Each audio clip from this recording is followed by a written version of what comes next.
Prime Minister and Chair of the Emergency Operations Center, the Honorable Silveria Jacobs, held a joint press conference with Prefet of French Saint Martin, Madame Sylvie Feucher, on Sunday, March 29th, where it was announced that measures concerning the coronavirus disease, COVID-19, preparedness, prevention, mitigation, and response of both governments will be stepped up.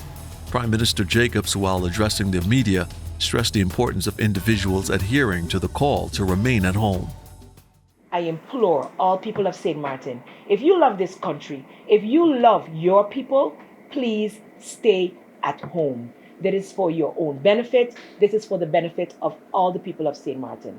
And if you are an essential service, so you provide an essential service, the doctors, the nurses, the police officers, the fire department, the essential government workers, the essential persons who work in the bank so that you can collect your funds, so that you can shop for your family, you must adhere to the rules as had been set forth. The banks are open to cash checks tomorrow, but if there is any person not adhering to the rules in terms of social gathering, you will be removed from the line and sent home. And if you disobey the orders of the police, of course, you know the consequences thereof.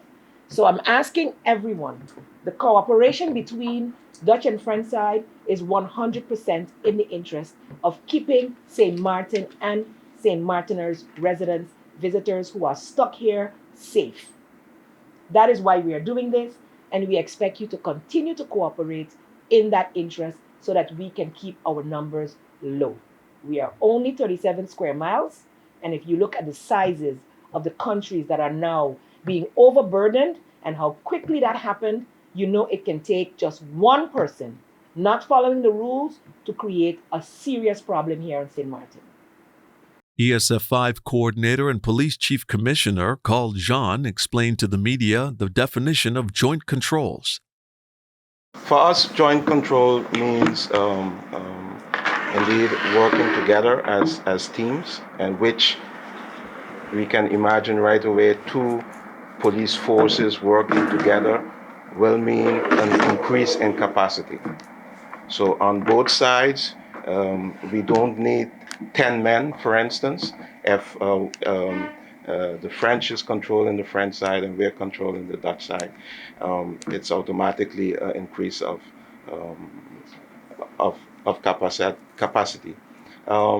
As of last week, we have came together as Dutch police and gendarmes, where we discuss different plans and even different times where we will implement those plans. So it's an extensive and daily relationship, communication between the two forces so that we can make sure everyone complies with the measures on both sides of the island. I would like to put a final plea to the people of St. Martin. Registering early prevents us running into emergencies. We have a protocol, we have ambulances that can answer the call for COVID patients, but persons on the Dutch side is our experience. Everybody's in a panic. So for the smallest thing now, they're calling the doctor, they're calling the hospital, they're calling the ambulance, and that deteriorates the number of PPEs that they have. So if you give the impression that you are a respiratory patient or you are suffering from bad flu-like symptoms, and they have to put on all this equipment and come to you and find out that it is something else, that is a waste of the equipment. So be very clear in what you're calling the emergency services for. 914 is not for emergency services.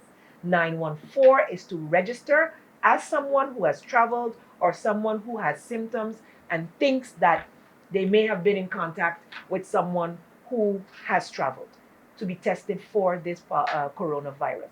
Every other person that is the usual illnesses that are non-COVID, be very specific so that we are not wasting the very scarce resources we have to relate to COVID-19.